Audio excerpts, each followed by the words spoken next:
আজকে বাড়িতে আইবো হচ্ছে শাশুড়ি মা আর একজন দিদি আইবো, তো তারার লিগে আমি রান্না করে নিতেছি কাঁঠালের বিচি দিয়া, কাঠমাইরা দিয়া ইলিশ শুটকি আর বেগুন আর আলু দিয়া মাছের ঝোল।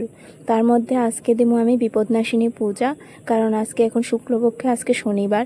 তো আমার আসনে যেহেতু মা বিপদনাশিনীর ঘট আছে, তো আমি প্রত্যেক শুক্লপক্ষে মা বিপদনাশিনীর পূজা করি। তো আমি জানি যে আমার পূজা দিতে অনেকটা সময় লাগা যাবো গা, তাই যে গরম পড়তেছে না বাইরে, যে দুপুরবেলা রান্না করতেই ইচ্ছা করে না। তাই আজকে ভাবলাম যে আমি আগে রান্নাটা সেরে নিই, তারপর আজকে পূজা দেবো। না হয় অন্যদিন কিন্তু আমি আগে পূজা দিই তারপর রান্না করি। তো আজকে দেখো রৌদ্রের মধ্যে হঠাৎ করে বৃষ্টি আয়া পড়ছে। আর এদিকে আজকে আমি বাজারে গেছিলাম, অনেকগুলি ফুল নিয়ে আইছি, যেহেতু পূজা দেবো তাই আমি আগের দিন দোকানদারে কয়ে আসছিলাম যে আমার লেগে বেশি করে ফুল রেখা দিবা। তো নিয়ে আইছি আর কিছু ফলও নিয়ে আইছি, আম, আপেল, আঙুর আর তরমুজ। আজকে জানো ফল কিনতে গিয়ে আমি এমনভাবে ঠকছি না, যে তরমুজটা আনছি ওইটা মানে ভিতরে একদম লাল, কিন্তু পুরা তরমুজটাই নষ্ট করছে।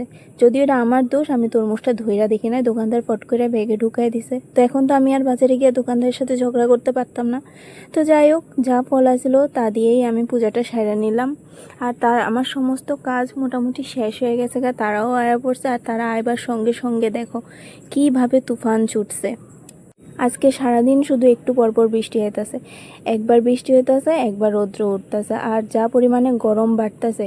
তার মধ্যেও আজকে আমি অনেকটা খুশি। এই যে দেখতেছো দুইটা গিফট আইছে, আর এটা আমার অনেক দিনের স্বপ্ন আছিল, আজকে পূরণ হয়েছে। কিন্তু এটা আমার জিনিস না, অন্য কারোর, এটা আমি কালকে দেখাবো।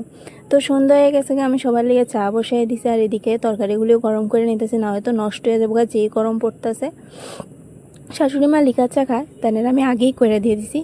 তো আমার গলাটা একটু ভেঙে গেছে, কাশির লিগা কেউ কিছু মনে করো না। আর সবাইরে চাটা দিছি, দেখো সবাই মানে টিভির দিকে হা করে চাই রয়েছে, সব টিভির ভিতরে।